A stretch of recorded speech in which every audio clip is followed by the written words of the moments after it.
Next game is the Bengals and the Cardinals. The Bengals took this one 34-20. And the buy low window on Joe Burrow is officially closed. 36 of 46, 317 yards, 3 touchdowns, 1 pick. Just stellar stuff from Joe Burrow. Love to see him bounce back like this. Joe Mixon, 25 carries, 81 yards. This is a very Joe Mixon. He's going to be a high floor guy the rest of the way. He had that one spike week last year where he had 50 points, and that kind of skewed his numbers, but this is what he is. Efficiency isn't totally going to be there, but he's going to get a bunch of carries, and he's going to get some passing down work too. So don't expect the world from Joe Mixon, but he's going to be a really solid option for you as far as a starter week to week. Joe Burrow had 4 carries for 7 yards, and Trayveon Williams chipped in the 1 carry for 5. Jamar Chase, monster day. His buy low window is officially closed as well with authority. 15 catches, 192 yards, 3 touchdowns, 19 targets. Just a ridiculous day from him. A clear start him every week. Don't even think about it. No brainer. Got to play Jamar Chase every single week. Trenton Irwin, former highly rated recruit, 8 catches, 60 yards, 10 targets. He could have a role here, but I think he's mainly just picking up where T. Higgins would have caught these passes if he was healthy. Tyler Boyd, we were expecting a little bit more from him with Higgins out. Just the 6 catches for 39 yards for him.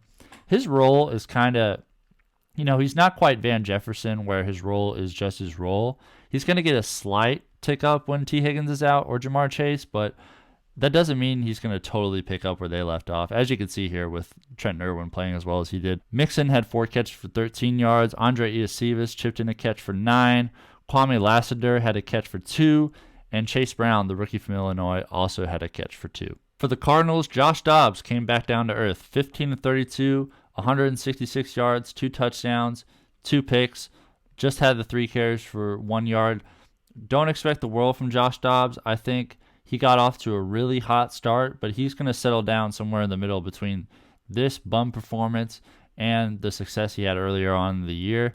I still think he's a pretty decent hold, but he's kind of in that middle-of-the-road quarterback tier for me. Rondale Moore, really interesting stuff here. 3 carries, 50 yards, led the team in rushing. James Conner got hurt here. That's why he didn't have more carries, but 6 carries, 46 yards for him. Emari Demercado came in and spelled James Conner. 10 carries for 45 yards and a touchdown for him. Really solid stuff there. I think he's a really good dynasty stash. And Josh Dobbs just had the 3 carries for 1 yard there. Hollywood Brown, 4 catches, 61 yards, and a touchdown on 10 targets. He's just turning into a super consistent option for you.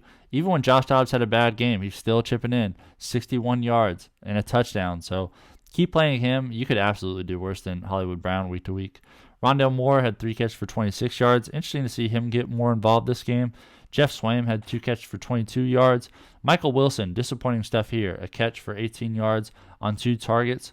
He's that guy who's always on the field but doesn't really get consistent targets. He had a great week last week, but I think if you added him, he's a fairly safe drop. Hang on to him if you have the roster space because there could be something there eventually, but I think Rondale Moore is probably a better use of those targets because he could do more after the catch, but still, Wilson is on the field a lot.